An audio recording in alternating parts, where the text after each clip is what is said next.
আজকের ভিডিওতে আমরা ঘুরে আসবো এমন এক দেশ থেকে যাকে বলা হয় পৃথিবীর স্বর্গরাজ্য মালদ্বীপ।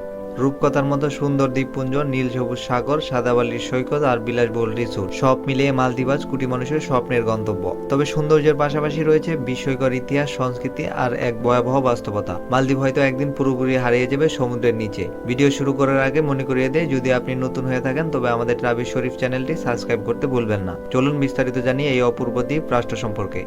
মালদ্বীপ হল দক্ষিণ এশিয়ার সবচেয়ে ছোট দেশ। ভারত মহাসাগরের বুকে উত্তর দক্ষিণ বরাবর প্রায় 90,000 বর্গ কিলোমিটার এলাকা জুড়ে অবস্থান। তবে আশ্চর্যের ব্যাপার হলো এই বিশাল আয়তনের মধ্যে 99% হলো জল আর স্থলভাগ মাত্র 298 বর্গ কিলোমিটার। দেশটি গঠিত হয়েছে প্রায় 1192টি ছোট বড় দ্বীপ নিয়ে, যেগুলোর মধ্যে মাত্র প্রায় 200টি দ্বীপে মানুষ বসবাস করে আর প্রায় 160টির মতো দ্বীপ শুধুমাত্র পর্যটনের জন্য নির্ধারিত। মালদ্বীপ হলো বিশ্বের সবচেয়ে নিচু দেশ। সমুদ্রপৃষ্ঠ থেকে গড় উচ্চতা মাত্র 1.5 মিটার, যা একে পরিবেশগত ঝুঁকির মধ্যে ফেলেছে।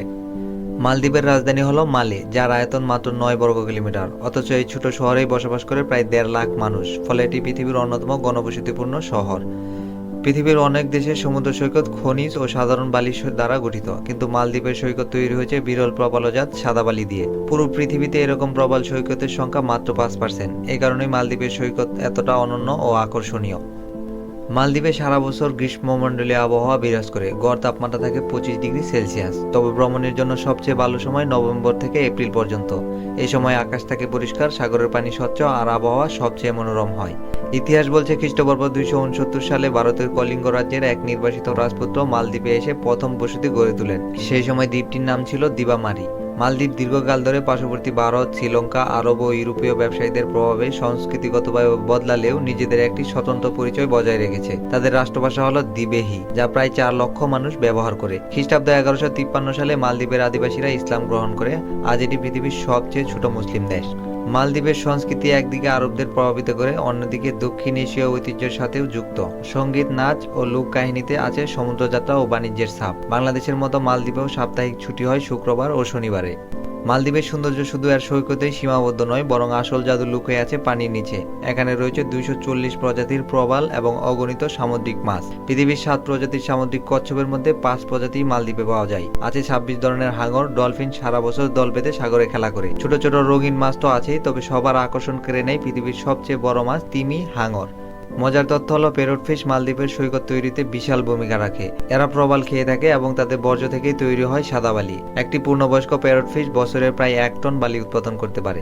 তবে এই স্বপ্ন রাজ্যের সবচেয়ে বড় শত্রু হলো জলবায়ু পরিবর্তন। বৈশ্বিক উষ্ণায়নের কারণে সমুদ্রপৃষ্ঠের উচ্চতা দিন দিন বাড়ছে। বিজ্ঞানীদের মতে যদি এই অবস্থা চলতে থাকে তবে আগামী 80 বছরের মধ্যে মালদ্বীপ পুরোপুরি পানির নিচে হারিয়ে যেতে পারে।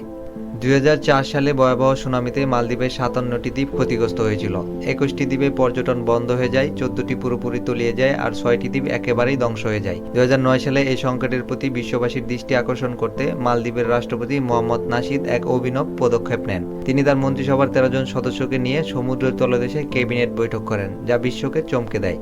আজকের দিনে মালদ্বীপ শুধু হানিমুন কাপলদের জন্য নয়, বরং ড্রাইভিং, স্কুবা, সার্ফিং আর বিলাসবহুল অবকাশ যাপনের জন্য অন্যতম জনপ্রিয় কেন্দ্র। প্রতি বছর প্রায় 15 লাখেরও বেশি পর্যটক মালদ্বীপে ভ্রমণ করে। এখানকার অর্থনীতির প্রায় 60% আসে পর্যটন শিল্প থেকে। ছোটবেলা থেকে অনেকে স্বপ্ন দেখে পৃথিবীর সব জায়গায় ঘুরে দেখার, আর সেই তালিকায় মালদ্বীপ থাকে সবার শীর্ষে। প্রকৃতির অপূর্ব সৌন্দর্য, নীল সমুদ্র, সাদাবালি আর অন্যান্য সংস্কৃতি মিলিয়ে মালদ্বীপ সত্যি এক অন্যরকম অনুভূতি। তবে আমাদের মনে রাখা উচিত, এই সৌন্দর্য রক্ষা করতে হলে বিশ্বকে একসাথে কাজ করতে হবে, না হলে হয়তো একদিন মানচিত্র থেকে হারিয়ে যাবে এই রূপকথার দেশ। যদি ভিডিও ভালো লেগে থাকে তবে লাইক, শেয়ার এবং আমাদের চ্যানেল সাবস্ক্রাইব করতে ভুলবেন না। এবং আপনি যদি ফেসবুক থেকে দেখে থাকেন অবশ্যই পেজটি ফলো দিবেন।